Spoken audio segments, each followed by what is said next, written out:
आला होता फारच कंटाळा, काय करायचं तर फिरायला जायचं ठरलं. मग मी तयार झाले. त्याच्यानंतरला आम्ही घरातून बाहेर पडलो. जायचं कुठे तर मिऱ्यावर जायचं ठरलं, कारण जो बीचवरचा पॉईंट होता तो मी बघितलाच नव्हता, म्हणून मला तिथे जायचं होतं. तुम्ही जर गेला असाल तर कमेंट करून मला नक्की सांगा. सो मी तिथे गेल्याच्या नंतरला मला इतकं छान वाटलं की काय सांगू. त्याच्यानंतरला मी जाऊन झोपाळ्यात बसले आणि मला खूप छान वाटलं असं झोपाळ्यात बसून. त्याच्यानंतर थोडी शायनिंग मारली, मग खाली उतरले. खाली उतरल्याच्या नंतरला मी तिथे जाऊन उभी राहिले आणि समुद्र पाहत होते.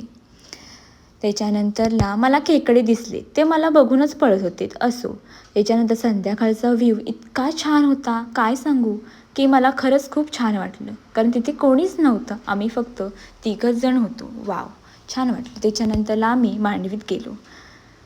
मांडवीत जाऊन इतकं बरं वाटलं की काय सांगू. असो, त्याच्यानंतर खाऊ गल्लीत गेल्याच्या नंतरला मी चिकन फ्रँकी खाल्ली. त्याच्यानंतर आम्ही कोन अँड क्रंचमध्ये जाऊन आईस्क्रीम खाल्ला. किती छान वाटलं होतं. वाव, की माझ्या चेहऱ्यावर दिसतंय मला किती आनंद होत होता आईस्क्रीम खाताना. तुम्हाला पण होत असेल तर कमेंट नक्की सांगा. त्याच्यानंतर त्यांनी आम्हाला फ्री आईस्क्रीम दिला. त्याच्यानंतरला आम्ही घरी जायला निघालो. आजचा ब्लॉग इथेच संपतोय. बाय.